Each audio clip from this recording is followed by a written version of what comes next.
কাউকে নিয়ে নিন্দা করা বা সমালোচনা করা যতটা সহজ, তার জায়গায় দাঁড়িয়ে তার পরিস্থিতি বোঝাটা ততটাই কঠিন। আসসালামু আলাইকুম। আমি শিল্পীস কুকিং অ্যান্ড ব্লগ থেকে সবাইকে স্বাগত জানাই। কাছে দূরে যে যেখান থেকে আমার ভিডিওটি দেখছেন, আশা করি ভালো আছেন।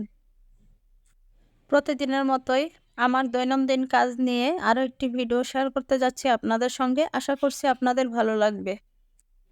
আমি এখানে মুরগির মাংস দিয়ে অ্যাঙ্কর ডাল দিয়ে রান্না করছি। যে ডালটা আমরা সকালের নাস্তায় রুটি কিংবা পরোটার সাথে খাই। তো এই রান্নাটা করলে একসাথে দুটো কাজ হয়ে যায়। সকালের নাস্তাটাও হয়ে যায়, আবার দুপুরে চাইলে ভাত দিয়েও খাওয়া যায়। কারণ এই রান্নাটা ভাত দিয়েও খেতে খুবই মজা লাগে। আমি রাতে এই ডালটা ভিজিয়ে রেখেছিলাম সকালের নাস্তা দিয়ে খাওয়ার জন্য আরকি। যে সকালে রান্না করব তাহলে নাস্তা রুটি বা পরোটার সাথে খেতে পারবো।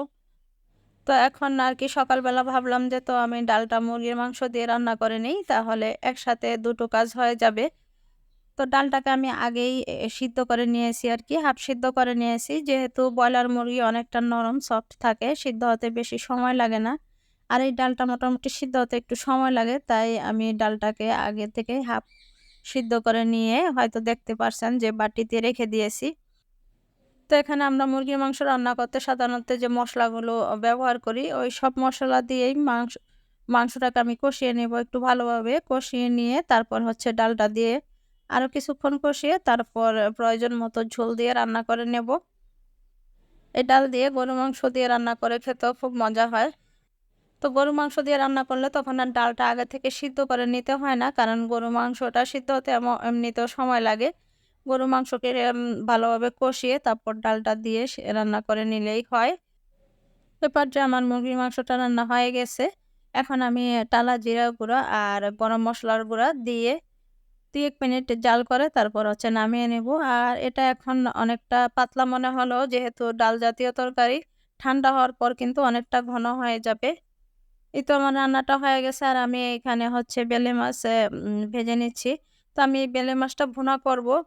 একটু অন্যভাবে বেলে মাছটা ভুনা করব। এর আগের ভিডিওতে বলেছিলাম আমি একটু ভিন্নভাবে বেলে মাছটা ভুনা করেছি। খেতে খুবই মজা হয়েছিল। তো সেটাই আপনাদের সঙ্গে আরকি শেয়ার করব। আশা করছি আপনাদের এই বেলে মাছের রেসিপিটা খুব ভালো লাগবে। আর আমার এই ভিডিওটার কোনো অংশ যদি আপনার ভালো লেগে যায়, তাহলে প্লিজ ভিডিওটিতে একটি লাইক দিয়ে ভিডিওটি কন্টিনিউ করবেন।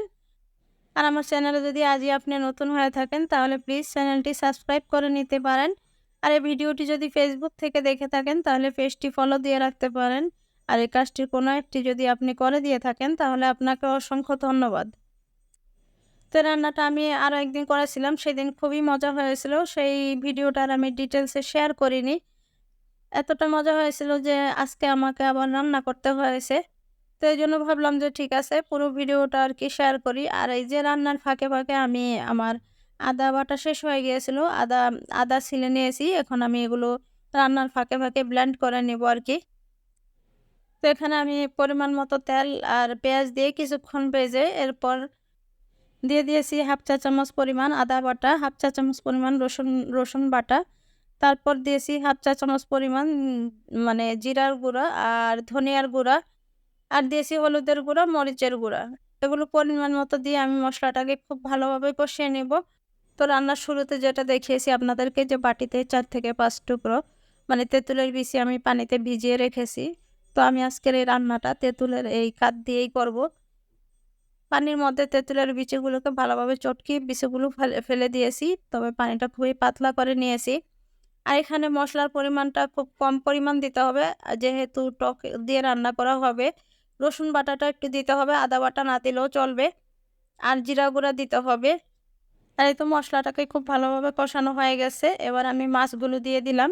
তো মাছগুলো আমি আলাদা কোনো পানি দিয়ে রান্না করব না। তেঁতুলের যে পানিটা, এই পানিটা দিয়ে আমি মাছ রান্না করে নেব। তো দেখে হয়তো বুঝতে পারছেন যে আমি তেঁতুলের পানিটা খুবই পাতলা করে নিয়েছি।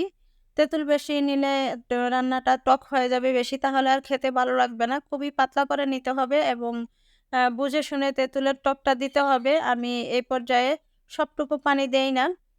কিছুটা রেখে দিয়েছি। এটা আমি পরে বুঝে দিব আরকি যে কতটা আসলে টক হয়েছে। বেশি টক হলে মাছটা খেতে ভালো লাগবে না। তাই খুবই হালকা পরিমাণ দিতে হবে।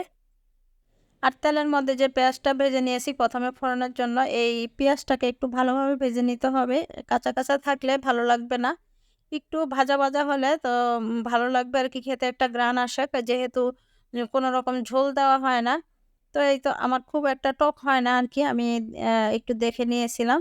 তো বাকি যে পানিটুকু আছে এই পানিটুকুও দিয়ে দিলাম। দিয়ে আমি এই পানিটা দিয়ে বাকি রান্নাটা শেষ করব। যেহেতু মাছগুলো আগেই ভেজে নেওয়া হয়েছে তাই মাছটা সিদ্ধ হতে খুব একটা সময় লাগে না। আর মাছের মধ্যে আমি কোনো রকম ঝোলও রাখবো না আরকি। তো তেঁতুলের যে পানিটা আছে এই পানিটা দিয়ে আমার মাছটা খুব সুন্দরভাবে রান্না হয়ে যাবে। আর আপনারা যদি একটু গ্রেভি বা ঝোল রাখতে চান সেক্ষেত্রে নরমাল পানি ইউজ করতে পারেন। তবে কিছুতে আরকি টকটা বেশি দেওয়া যাবে না। টক যদি বেশি দেওয়া হয় তাহলে কিন্তু তরকারি টক হয়ে যাবে। মাছটা খেতে আর ভালো লাগবে না। আর অল্প পরিমাণ টক দিয়ে রান্না করলে এতে খুব সুন্দর একটা স্মেল আসে, খুবই ভালো লাগে। তো এই তো আমার আরকি দুপুরের রান্না কমপ্লিট। এবার আমি হচ্ছে আমার বিছানাগুলো আরকি বেডরুমগুলো গুছিয়ে নিবো। আমি ফাঁকে, ফাঁকে গুছিয়েও নিয়েছি। তো এই খাটের যেহেতু বেডটা চেঞ্জ করব, বেড কভারটা চেঞ্জ করব তো একটু সময়টা বেশি লাগবে তাই এই বেডটা রেখে দিয়েছি। আর এখন রান্না শেষে এই বেডটা আরকি গুছিয়ে নিচ্ছি। তো এটা হচ্ছে আমার ছেলের বেডরুম। খাট দেখেই হয়তো বুঝতে পেরেছেন একদমই সিঙ্গেল। যেহেতু আমার ২ মেয়ে ১ ছেলে, সে একা তো তাই তার খাটটাও একদমই সিম্পল সিঙ্গেল আরকি। এটা তার বেডরুম। তার এই খাটটা হচ্ছে রুমের এক কর্নারে আর আরেক কর্নারে একটা সোফা কাম বেড আছে। যেহেতু আরকি সে ছেলে মানুষ তো বাড়তি কোনো মেহমান বা গেস্ট আসলে সোফা কাম বেডটা ইউজ করা হয়। তো ভিডিওর শুরুতেই আমি যে কথাটা বলেছিলাম আরকি, আপনাকে নিয়ে দেখবেন সমালোচনা করার মানুষের কোনো অভাব নেই। কিন্তু আপনার জায়গায় দাঁড়িয়ে আপনার পরিস্থিতি, আপনার সমস্যা কেউই বুঝতে চাইবে না। তো আমার মনে হয় আমরা প্রত্যেকটা মানুষই অন্যকে নিয়ে সমালোচনা করার আগে নিজেকে নিয়ে নিজের একটু সমালোচনা করা দরকার। আসলে আমি প্রতিদিন কি করছি, কতটা ভালো কাজ করছি বা কতটা মন্দ কাজ করছি। তাহলে হয়তো আমি খুব সহজেই বুঝতে পারবো যে আমি যাকে নিয়ে সমালোচনা করছি আসলে আমি কতটা ঠিক। যাই হোক, অনেক কথা বলে ফেলেছি। এখন হচ্ছে আমি সন্ধ্যায় আমার ছেলেমেয়েদের জন্য নাস্তা বানিয়ে নিচ্ছি। তো আমি ১ম এই চিনি দিয়ে দুধটা জাল করে নিয়েছি এবং দুধটা কিছুটা ঠান্ডা করে নিয়েছি। গরম দুধের মধ্যে সেমাইটা দিলে সাথে, সাথে আরকি তখন সেমাইটা বেশি নরম হয়ে যায়। আমার কাছে খেতে ভালো লাগে না। তো এজন্য আমি দুধটাকে একটু ঠান্ডা করে নিয়েছি। আর এখন সেমাই দিয়ে আমি নারিকেল দিয়ে দিলাম। আর এটা হচ্ছে ফ্রোজেন নারিকেল, হয়তো দেখেই বুঝতে পেরেছেন। আমি ডিপ ফ্রিজ থেকে বের করে নারকেলটা আরকি দিচ্ছি। আর এখন আমি দিয়ে দিব কিছু শুকনা ফ্রুটস। তো এই তো দেখতে, দেখতে আমি ভিডিওর একবারেই শেষ পর্যায়ে। আজকের মতো এখানেই বিদায় নিচ্ছি। আল্লাহ হাফেজ। আসসালামু আলাইকুম।